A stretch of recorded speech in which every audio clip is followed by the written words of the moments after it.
वाराणसी व्यापार मंडल के व्यापारियों ने पहाड़िया स्थित सब्जी मंडी में धरना प्रदर्शन कर नाराजगी जाहिर की। वाराणसी व्यापार मंडल के अध्यक्ष अदित सिंह बग्गा ने बताया कि लोग वाराणसी व्यापार मंडल का नाम सुनते ही कहते हैं कि यह लोग तो भाजपा के लोग हैं, लेकिन सच यह है कि आज व्यापारी सबसे ज्यादा पीड़ित और कष्ट में है। उन्होंने बोला कि नोटबंदी, जीएसटी और कोरोना काल ने व्यापारियों की कमर तोड़ दी है और सरकार ने व्यापारियों को कोई राहत नहीं दी। उन्होंने मुख्यमंत्री से गुहार लगाई है कि जल्द ही व्यापारियों की मदद की जाए, नहीं तो आने वाले विधानसभा चुनाव में व्यापारी वर्ग इन्हें वोट नहीं करेगा। साथ ही उन्होंने कहा कि नरेंद्र मोदी राष्ट्रवाद, हिंदुत्व व भगवान श्री राम के नाम पर व्यापारी सरकार की गलत नीतियों का विरोध नहीं कर रहे हैं, लेकिन लगातार व्यापारियों का उत्पीड़न हो रहा है, इसलिए प्रदर्शन कर रहे हैं और अपनी मांग रख रहे हैं। हालांकि उन्होंने यह भी कहा कि मुख्यमंत्री योगी आदित्यनाथ से उन्हें मदद की उम्मीद है। आज मंडी शुल्क के विरोध में और व्यापारियों की समस्याओं का निराकरण प्रशासन द्वारा उपेक्षा करने के विरोध में धरना था।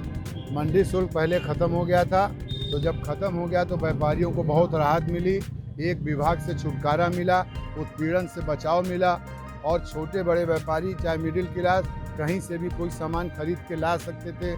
अब वो दोबारा इन्होंने कृषि कानून ख़त्म होने के बाद जो लगाया है, इसका व्यापारी विरोध कर रहे हैं। इससे व्यापार भी खराब होगा, एक विभाग के उत्पीड़न भी बढ़ेगा।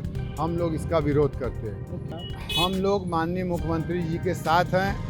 व्यापारियों का नाम आते ही लोग कहते हैं कि ये भाजपा के लोग हैं, पर व्यापारी सुखी नहीं है।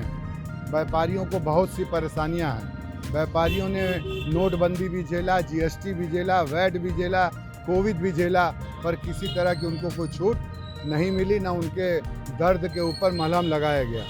तो इस समय इनको दर्द पे मलहम लगाना चाहिए। अपने यहाँ के जनप्रतिनिधि को भेजकर व्यापारियों की समस्या पूछनी चाहिए और उनसे भेंट करनी चाहिए। आप बनारस में आते हैं, कुछ लोगों से नहीं मिल के चले जाते हैं, व्यापारियों से आप मिलते नहीं हैं। आप ज़मीन के व्यापारियों से भी मिलिए, बड़े व्यापारी ही आपके लिए नहीं है।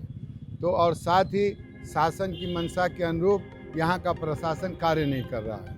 शासन से ये कहा गया है कि हर महीने डीएम और कमिश्नर पुलिस बैठक लेंगे, पर जुलाई के बाद आज तक कोई बैठक नहीं हुई और व्यापारियों की कोई बात सुनी नहीं जा रही और न ही उनके समस्याओं का निराकरण हो पा रहा है। उसका कारण है फ़ोन न उठना। तो यह व्यापारियों के लिए बहुत ही अशोभनीय बात है, जिसके कारण आज 2 महीने से बात व्यापारियों के अंदर सुगबुगाहट चल रही थी, आक्रोश पैदा था, जिससे आज शुरुआत हुई है। अभी तो ये लड़ाई अंगराई है, आगे बड़ी क्रमबद्ध तरीके से हम लोग पहले तो आंदोलन करेंगे और 2022 में हमारे व्यापारी स्वतंत्र हैं, वो किसको वोट देंगे।